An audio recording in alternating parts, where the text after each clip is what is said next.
Friends, today we come to reflect on Mark's telling of the story of the feeding of the 5,000. And the actual lectionary passage today is John's version of the same story. But I thought I'd stick with Mark at the moment. I guess one of the questions that many modern readers might have is whether the story is historical or not. Did the story happen exactly like this, or was it a legendary story that grew up around Jesus within the first 30 years or so after his death?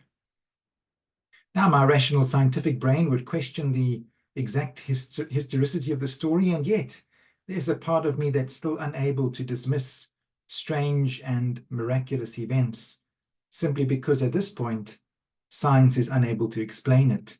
There are far too many anecdotal stories to suggest that strange and unexplainable things don't happen.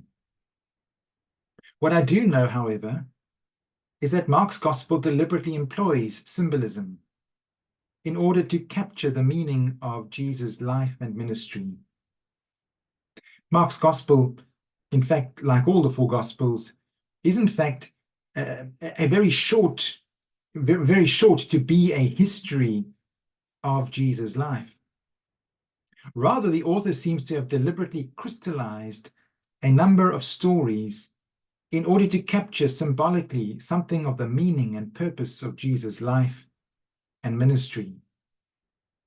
And so I believe that it is not just possible, but quite probable that the writer of Mark's Gospel is wanting us to interpret the story of the feeding of the 5,000 symbolically. And so, like the Native American storyteller who would always begin his tribe's creation story with these words, "I don't know if it happened exactly like this, but I know the story is true." That is how I would wish to approach this story from Mark's Gospel today. I don't know if it happened exactly like this, but I know the story is true. And so I invite us to explore some of that symbolic truth of the story and how it might speak to us today. And when we do so, I believe that we find that it is more than simply a story about a miraculous provision of food.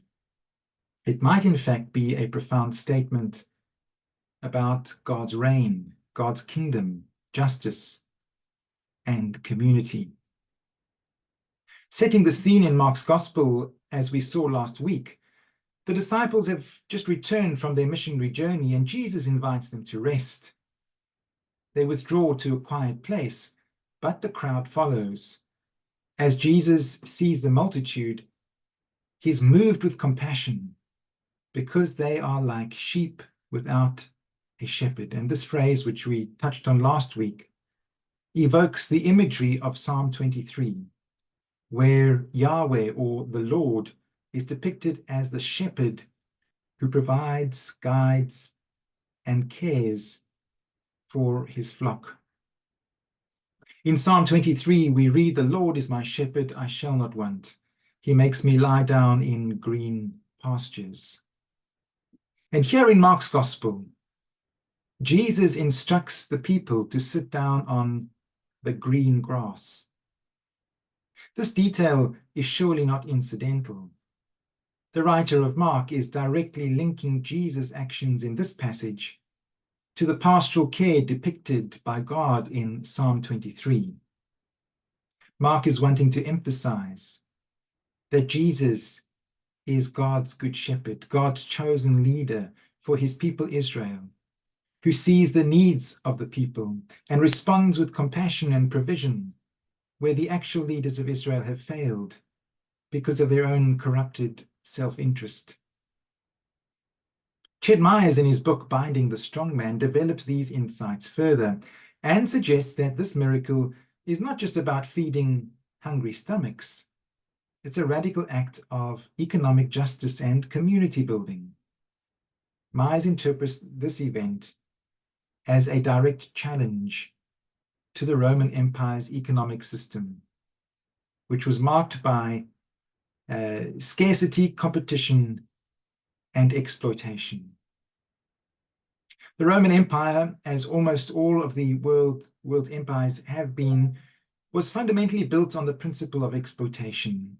Slaves and peasants were exploited through low wages, taxation, and taxation to create wealth for the empire, which was then taken back to its cities.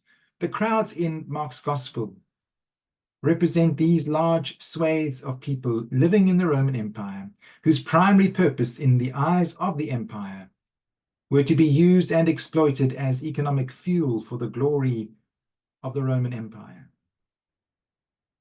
Getting back to the story, when the disciples suggest sending the crowd away to buy food, Ched Meyer suggests that Jesus' response is revolutionary. You give them something to eat. And in doing so, Myers believes that Jesus shifts the focus from the market economy of buying and selling to a new community of sharing. The disciples find 5 loaves and 2 fish, an amount that seems insignificant, but in Jesus' hands, it becomes abundantly sufficient. Jesus takes the loaves, looks up to heaven, blesses them, breaks them, and gives them to the disciples to distribute. And many suggest that this act mirrors the symbolic practice of communion, where all share and are fed from a common loaf. But Ched Myers suggests that it also symbolizes a new economy based on God's abundance, not on conceptions of human scarcity. 12 baskets are left over, signifying not just enough, but more than enough. A direct contradiction to the empire's narrative of never enough. But when food and provisions are shared, there is more than enough. As it is often said, if the aim is to meet everyone's greed, there will never be enough to go around. But if the aim is to meet people's genuine needs, then there will be abundantly enough. Ched Meyer suggests that by involving the disciples in the distribution, Jesus models a new form of leadership and community. It's a decentralized power structure where everyone participates in the miracle. The community is marked by mutual aid and sharing, a stark contrast to the top-down power dynamics of the Roman Empire. This miracle also serves as a foretaste of the Messianic banquet, a recurring image in the Old Testament, the eschatological feast at the end of time, where all are welcomed and provided for. In Psalm 23, we read, "You prepare a table before me. In the presence of my enemies, my cup overflows."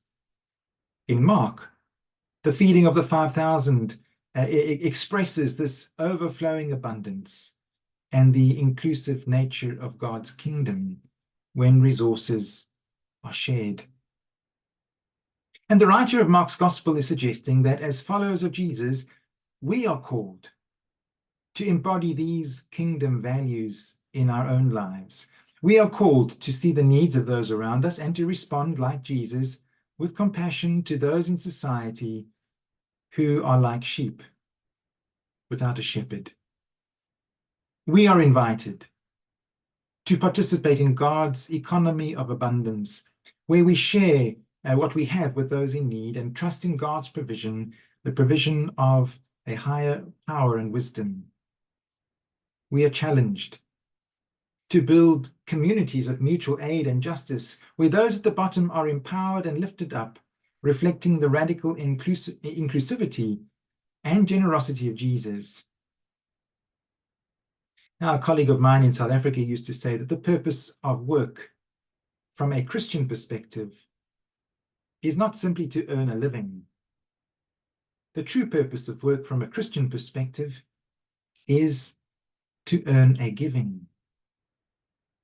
As Christians, we are called to be part of a society where our main aim in life is not simply to live for our own wealth and our own comfort, but to be servants, to become givers, so that others around us can be raised and lifted up. and enabled to become the best that they can be.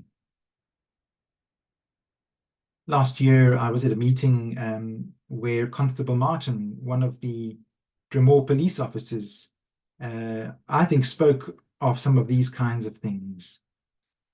He has been very concerned, as I think many, about the number of teens in Drumore who have become directionless. He has been trying to initiate projects where some of this directionless energy is channeled into positive ways. One of these is what he calls the repair shop, fixing bicycles. Another is initiating sports events during the holidays. He's convinced that these kinds of projects have an impact.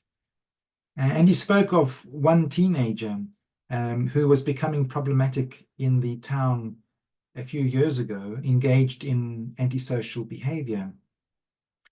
In befriending the teenager, Constable Martin managed to get the youngster involved in the boxing academy, to channel some of his directionless energies into some kind of disciplined structure.